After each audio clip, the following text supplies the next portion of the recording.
Well, I guess I don't predict the wrong stuff. OpenAI did do what I said. My prediction is within 1 week or so, OpenAI is going to launch something very similar to Mythos. At this point, it's not even difficult to predict the fuckery that this tech industry is gonna do. So start using the phrase next time Sun72 predicted it instead of using The Simpsons now. Or don't, I just realized that sounds corny. Anyhow, I have been absent from past 2 weeks and I really want to apologize to my audience, which is so big that only encompasses 100 to 150 viewers. But what important happened in tech? Let's catch up really quickly so that you stay in touch with tech in a short amount of span and can spend rest of your time gooning. OpenAI released GPT 5.6. This has 3 different names and 3 different conventions this time. Users have to say that this is equivalent or better than Mythos in certain places, and even the benchmark says the same thing. But again, as they did with Mythos, the access to GPT 5.6 would be very much restricted and would be given to only a couple of organizations because of course, the security reasons.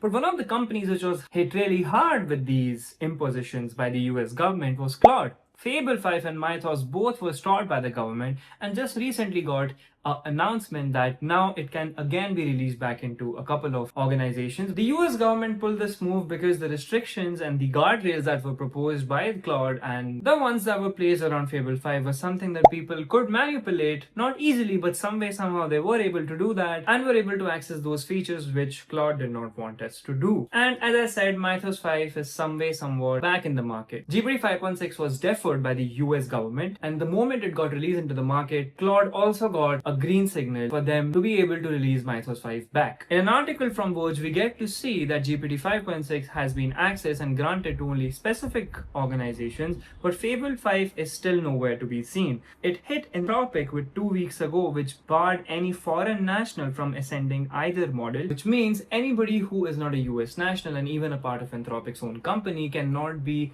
allowed to utilize Mythos 5. We already had seen this before in other industries, maybe like laptops. We saw DDR5s and we saw memories skyrocketing their prices because of the demand in the AI industry. We also saw Steam Deck, ROG Ally, and other gaming consoles get expensive because of the same reason, and now the phone industry is hit by this as well. Nothing CEO claims that, and now Apple as well. And the same thing is gonna happen to the MacBook lineups as well. So glad that I purchased a very good phone at a very right time. But I'm very sure now my office is not gonna issue me a new laptop because of these prices. I really wanted an M5 Pro. But anyhow, coming back to the topic. Companies have started to stockpile a lot loads of RAM, and this is one of the reasons why people start to say that the prices of RAMs or memories are gonna go up, but this is a partial reason. The idea is the memory market is dominated by 3 major players. Now, since they are getting the best profits if they supply to the AI demand directly, and in order to create that, they need to not create normal DDR5s, but they need to create something which is called HBM, high bandwidth memory. Instead of using one silicon wafer for, let's just say, a DDR5,